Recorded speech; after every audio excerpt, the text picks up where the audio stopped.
What's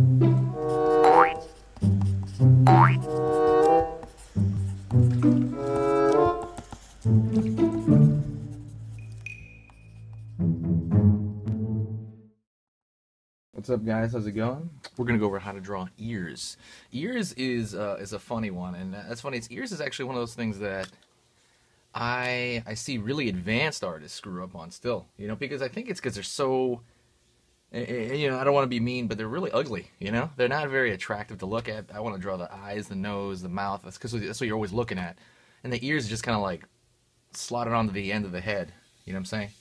Um, it's just funny how that works. But take time and don't ignore it. The ear is apparently it's not a facial feature, it's an organ from what I heard, which is strange. Uh, just some really quick mapping things. Let's say you have a head, you're starting right there, a circle, right? Let me see, I'm out of focus a little bit. Yeah. So you have that.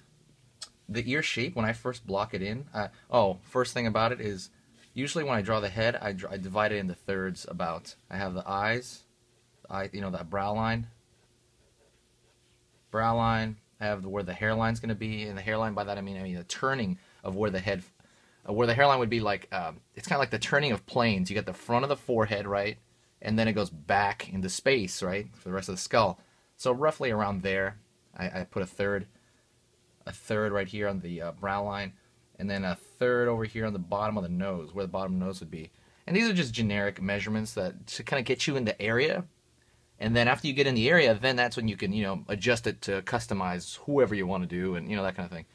So this is just generic measurements, but so these are thirds really, But if you want the ears placed, here's another general thirds idea. It'll be in that middle third, the ears. Apparently. And that changes again. Remember, everyone's different. But if you want a ballpark idea to work off of, it'd be around there. Another thing about it has obviously the shape changes as it's turning, right? So if you have it from the side,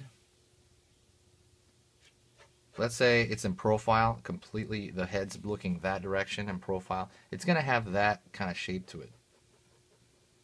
You know what I mean? The shape that we know very well. There's another one but the ones that people don't really go over though, so this would be like straight up, you're looking right up and into somebody's ear canal, right? That shape, that peanut shape, and it cuts off right here where it touches at the head.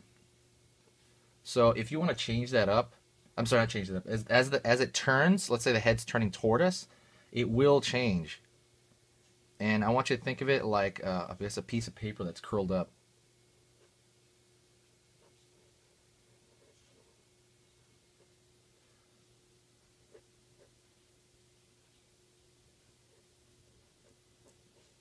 A piece of paper that's curled up, or think of it as like, let's say like a 3D question mark.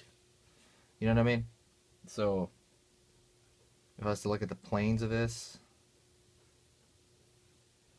you know what I mean? It kind of has that funnel shape, and then it has another plane up top that wraps around.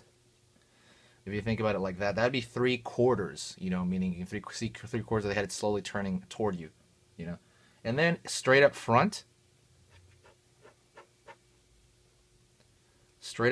it is kind of a flat again. I mean, it looks like a completely flat thing, and you have the ear behind it, the kind of that funnel shape behind, attaching to the head. Oh, that makes sense right there. This is like if it's looking right toward you. You know what I mean? You do have those. I mean, I didn't put it there, but the ear itself, and then you have the kind of canal there that you can see the outside of the canal. All right. Moving forward, on the ear itself, let's say you're drawing it from the side here. I say, stick with that question mark. I think it was Ron Lemon that taught me this. He said,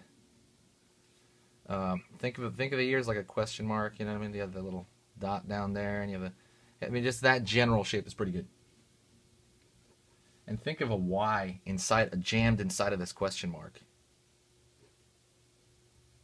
Let's say you take a Y and you shove it in this inside this question mark shape. So you got the Y shape inside here.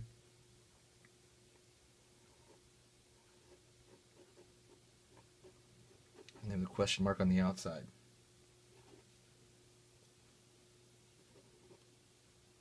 There's some cartilage sticking out here. I've seen people get piercings in this. Oops. My pen died. 1 second. I have to continue with a... Oh, I got another pen right here. Another pen right here, the same kind. And you got some cartilage right here sticking out. That's supposed to be to protect the, things from coming into it. That's pretty much all your features. All your features do have sort of function to protect it, like your eyes, the ear, the hood that kind of goes over it. You don't have. I mean, I guess that's also to amplify sound, but. And really, I would say take a good like few days. Study the ear like you would study any other feature. You know what I mean? They're actually really, when you're really fascinated in something, you'll draw it better. You know what I mean? If you like it more, you're gonna draw it better. You're gonna draw more detail into it. And I will say that the ears are, if you do them wrong, they're the least noticeable thing. I will say that like people will catch very little. But if you do it correctly, it's kind of like, wow, other artists will be like, okay, cool, like I took the time to draw that ear correctly. You know what I mean? And not just kind of like afterthought it, you know what I mean? So let's recap what we just went through. 1 second. Recap what I just went through, which is, okay, splitting the head up into thirds, like I do. The ear would be approximately in the middle third between the brow and then the bottom of the nose. The ear, straight up from, if you're looking right at the ear, like I'm talking about, like their faces turn in profile, you'll see the ear is that kind of shape, this kind of like potato chip kind of shape going on, peanut shape. And then as it's turning toward us, it turns to this 3/4 thing. The more you think of that, those dimensions, the better. And it kind of has that question mark shape. It has a question mark shape from the right side as well. But I like thinking about it more to think of my depth of field, depth in space, And then if the head is straight up toward us, it's kind of flat, completely flat from the side, and you see the canal, kind of like that. I guess the kind of funneling shape of the outer side of the ear. And then, like I said, a couple of things. Think of the question mark with a Y shoved into it. That's something to quickly get started off of. Question mark with a Y shoved into it. Just something that I always think about actually now. And then down here, remember this little hood, and it like this little I don't even know what to call it. This little lever. People get piercings in sometimes. I guess people get piercings out here too. You get industrial stuff like that. But I would say take time and then study ears right now. Study them a little bit. Do a full page of them. You know what I mean? Until you have a decent grasp on it, and then you have a like I said, you have that in your visual library. You will have a couple of ears there you could put out there for any character you do. So thanks a lot, guys, for watching. I appreciate everybody watching. I have a good day, guys, and please share this video. Share this video or share another video off my page. I'm trying to get this channel growing more, and it's actually growing a lot faster now. So thank you for your help, and I'll see you guys in the next video. Thanks.